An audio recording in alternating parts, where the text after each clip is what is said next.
सन 75 की बात है।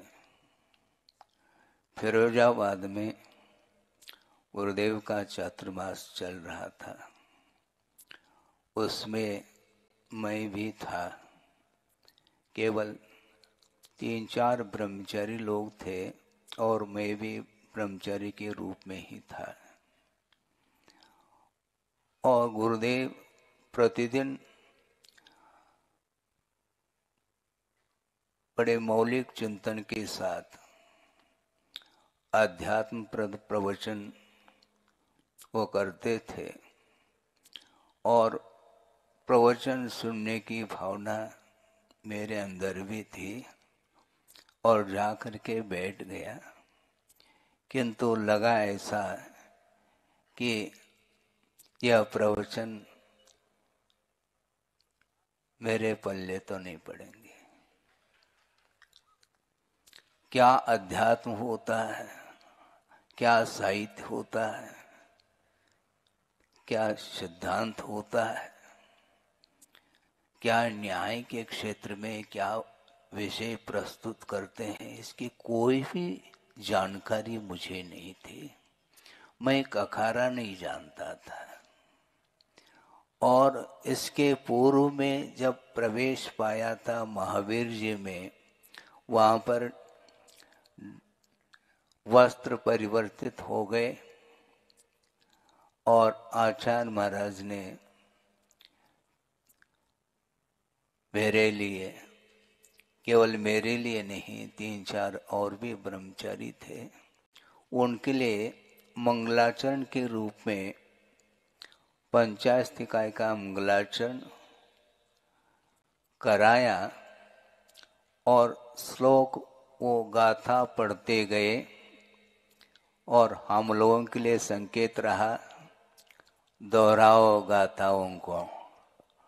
और मंगलाचरण वो पढ़ते गए और 3-4 बार नहीं, लगभग 7-8 बार से भी ज़्यादा उन्होंने उसी पंक्ति को दोहराया और हम भी दोहराते चले गए। और बीच में उन्होंने कहा, शुद्ध उच्चारण करो। हमने सोचा मुझे शुद्ध क्या अशुद्ध क्या पता ही नहीं है।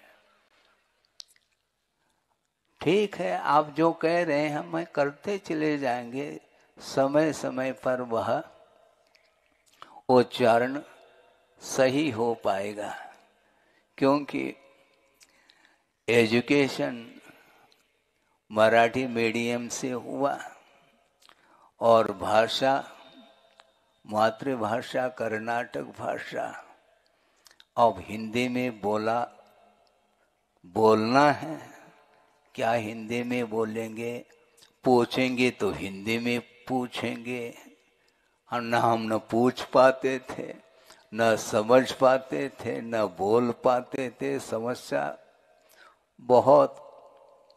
इसके उपरांत भी उन्होंने जो संघ में स्थान दिया, कुछ तो सोच समझ करके स्थान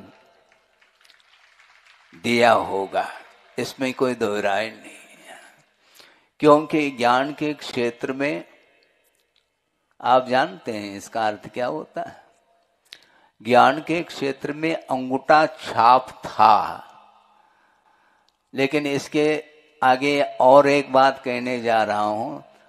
केवल अंगूठा छाप ही नहीं था, कहां पर अंगूठा छापा जाता है यह भी मुझे ज्ञान नहीं था। इसके उपरांत भी उन्होंने सोचा, हाँ, बीज हुआ करता है, बीज का वपन करने के उपरांत वह बीज अंकुरित होता है। अंकुरित होने की योग्यता शायद थी, इसलिए उन्होंने संघ में प्रवेश